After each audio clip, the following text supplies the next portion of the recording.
Okay, just flip the switch all the way back to last year.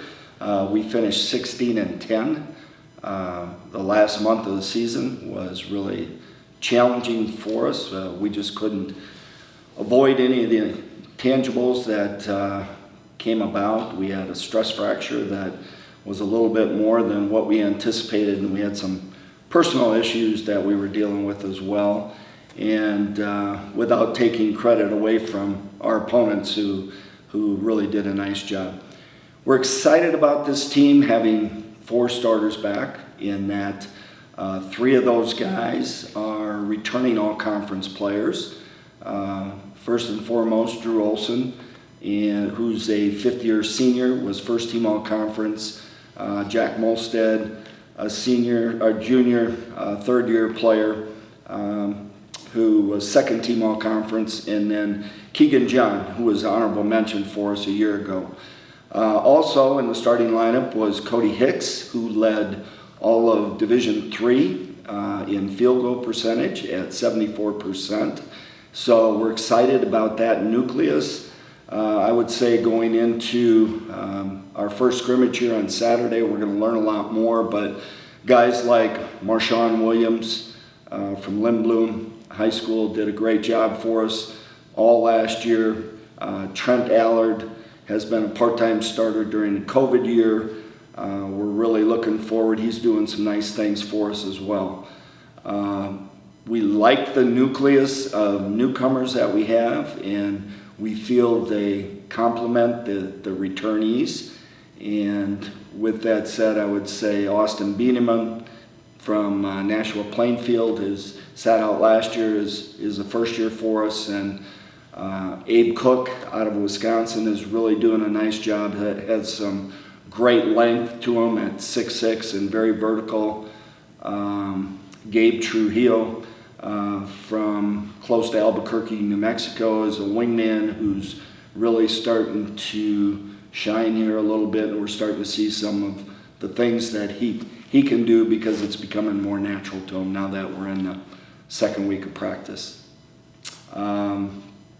We were selected 2nd in our league in the coaches poll, probably due to the fact that we have 4 starters back, so experience always helps. Right, yeah, so you mentioned having 4 starters back and a lot of other players from a year ago back. How does that kind of play off with such a big freshman class? How have they been able to lead the newcomers this season? Our returning guys have really welcomed our newcomers with open arms. They're very, very good at showing them the way in our preseason.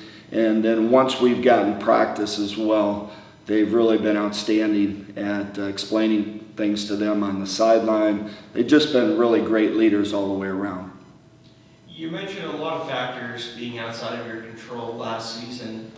Do you believe that, with better luck in those regards, that you probably have a very deep postseason team, or Division III team then? We got off to a great start last year. Right. And with that said, assuming we can avoid those intangibles, I think this team has an opportunity to play some postseason basketball. Can I make a prediction and stick my foot in my mouth right now? No, I can't. But we do have the talent. We have the depth. It's going to be a matter of bringing a few of those newcomers along so that they can provide some added depth. I think part of our challenge a year ago, too, was the fact that our starting guards played a lot of minutes. And we had some other guys, Cade Doherty, who came off the bench for us a year ago, who's a 5th-year guy now that's probably 2 surgeries away from coming back, so he's out for the year. Braden Holmquist, 5th-year guy from Waverly Shell Rock here. He's been injured, and we don't know the timeline on him as well. So a lot of things up in the air right now, and we hope to have a resolution on some of those things, by December, I would say. With the performance Cody Hicks especially had in his field goal percentage last year, what does he improve on, or what do you look from him this season? Well, he had a fabulous year, obviously, and second to none. I think the thing Cody's really been working on is shooting the ball from the free throw line. He had some challenges there a year ago, and we're talking to him about not thinking too much when he gets up there and keep it simple, and he's looked much, much better from that perspective.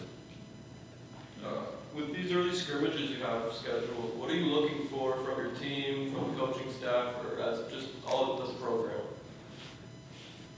Well, it's a chance for us to play high-level competition and utilize that as a barometer. We scrimmage at Wisconsin-Platteville on Saturday, and they were an NCAA tournament team a year ago, and then we follow that up with a game at UNI, exhibition game for us.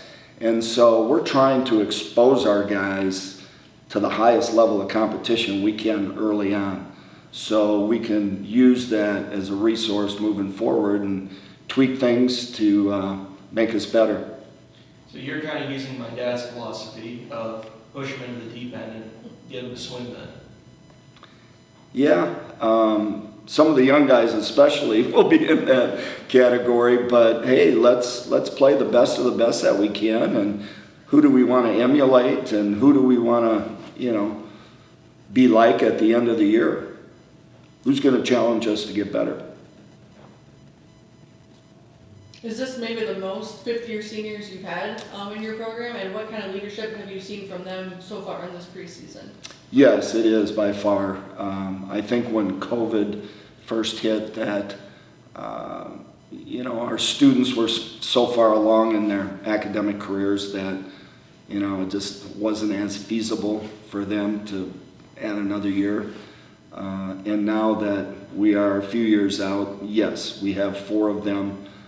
They all bring something different to the table. They all complement each other. And even though Braden and Cade are both out right now, they're still great resources for us in practice.